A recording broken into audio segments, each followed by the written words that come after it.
किसान भाइयों नमस्कार। मैं पुनीत सिसोदिया। किसान भाइयों, जब भी हम कोई भी बेल वर्गीय फसलों की खेती करते हैं जैसे खरबूजा, तरबूजा, ककड़ी, खीरा या अन्य कोई भी बेल वर्गीय फसलों की खेती जब हम करते हैं तो उसमें एक समस्या हमें काफ़ी ज़्यादा देखने को मिलती है कि कभी कभी जो हमारी बेल होती है, वेन्स होती है, वो अचानक से एकदम से मुरझा जाती है और एक दो दिन के भीतर ही वो सूख कर मर जाती है।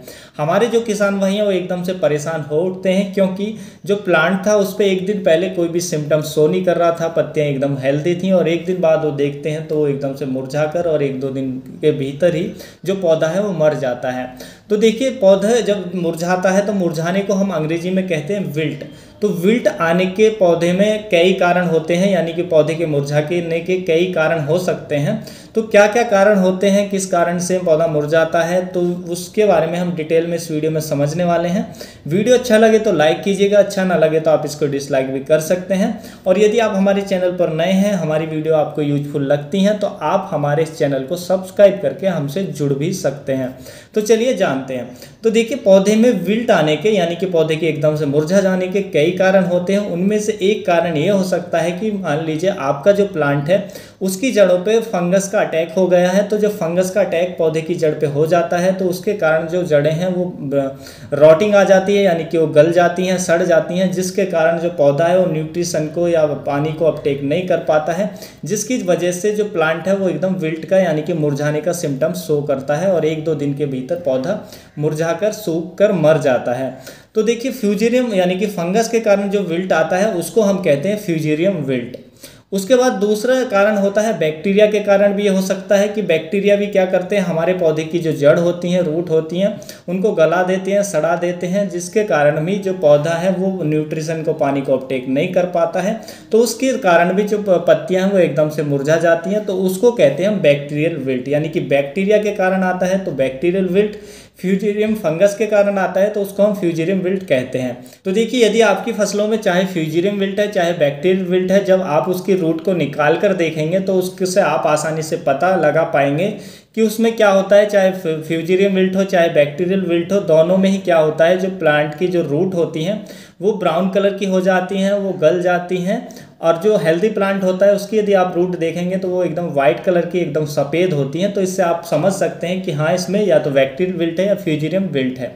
उस प्लांट के स्टेम को भी आप चीर कर देखेंगे तो उसमें भी आपको जो इन्फेक्शन है वो नज़र आ जाएगा, उसमें भी आपको ब्राउन कलर की रॉटिंग नज़र आ जाएगी, जैसा कि आप पिक्चर में देख सकते हैं।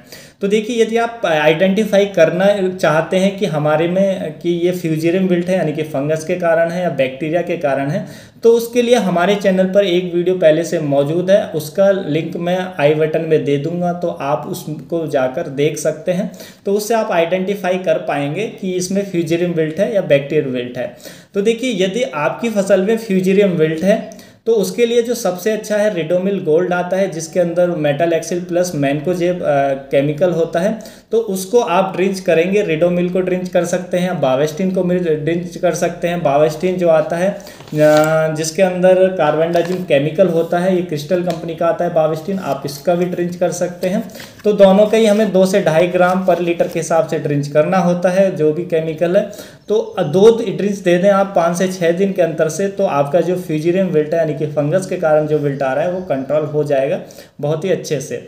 उसके बाद यदि उसकी जो आपका विल्ट है उसकी जो पहचान होती है बैक्टीरियल विल्ट के तौर पर होती है, तो उसके लिए जो सबसे अच्छा केमिकल है वो है ब्लू कॉपर।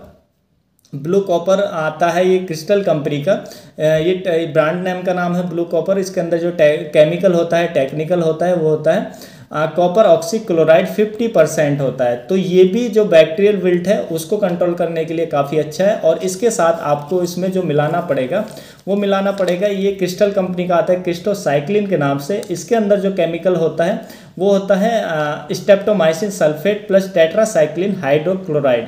तो इसको जो हमें एक टंकी में डालना होता है, यानी कि 15 लीटर में जो हमें इसको मिलाना होता है वो 2 से 3 ग्राम मिलाना होता है। जो ये स्टेप्टोसाइक्लिन या क्रिस्टोसाइक्लिन के नाम से, जो भी नाम से आपको मिल जाए वो आप ले लें। तो इसको 2 से 3 ग्राम प्रति 15 लीटर पानी में डालना है और इसको 2 से 2.5 ग्राम प्रति लीटर पानी मिलाकर दोनों को मिक्स करके आपको ड्रिंच करना है। तो जो बैक्टीरियल विल्ट है वो अच्छे से कंट्रोल आपका हो जाएगा।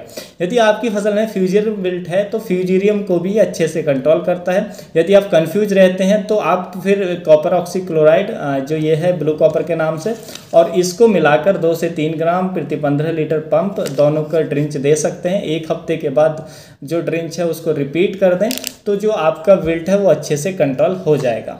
तो देखिए अब ये तो हो गया हमारा बैक्टीरियल विल्ट या फ्यूजिटिव विल्ट। अब तीसरा जो विल्ट आने का कारण हो सकता है यानी कि पौधे के मुरझाने का कारण हो सकता है वो हो सकता है नेमाटोड्स।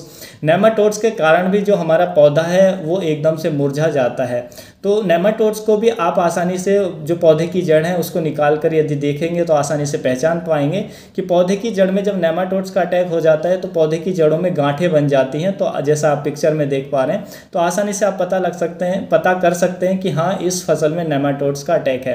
नेमाटोड्स क्या करते हैं, हमारी फसलों की रूट्स में घुसकर वहाँ पर अंडे देते हैं, जिसके कारण जो जड़ होती है उसमें गांठें पड़ जाती हैं, जड़ें खोखली हो जाती हैं, जिसके कारण पानी को न्यूट्रिशन को अपटेक नहीं कर पाती हैं, जिसकी वजह से भी जो पौधा है वो एकदम विल्ट का सिम्टम शो करता है। तो यदि नेमाटोड्स के रूप में पहचान होती है कि आपकी फसलों की जड़ों में नेमाटोड्स की समस्या है तो उसके लिए जो सबसे अच्छा है वेलम प्राइम। वेलम प्राइम का आपको ड्रिंच करना है तो भी जो नेमाटोड्स है वो आप आसानी से कंट्रोल कर पाएंगे। और यदि आपके खेत में नेमाटोड्स की समस्या रहती है, आप नेमाटोड से अपने खेत में परेशान हैं, तो सबसे अच्छा है उस खेत में 1 या 2 फसल आप मैरीगोल्ड यानी कि गेंदा की फसल की ले लें, क्योंकि गेंदा की जो फसल है वो नेचुरल रूप से ही जो हमारे खेत में नेमाटोड्स हैं उनको कंट्रोल करने का यानी कि उनको ख़त्म करने का काम करते हैं। तो मैरीगोल्ड सबसे अच्छा है ऐसे खेतों के लिए जिसमें नेमाटोड्स की समस्या रहती है, या जिसमें नेमाटोड्स की समस्या रहती है उसके साथ साथ उसमें आप नीम की खली का भी उपयोग कर सकते हैं। जब भी आप किसी भी फसल की बुवाई करें अंतिम जुताई के समय नीम की खली डालकर अच्छे से मिला दें तो नीम की खली भी जो नेमाटोड्स है उसको कंट्रोल करने का काम करती है। तो यदि नेमाटोड्स की समस्या है तो आप इस तरीके से उसको कंट्रोल कर सकते हैं।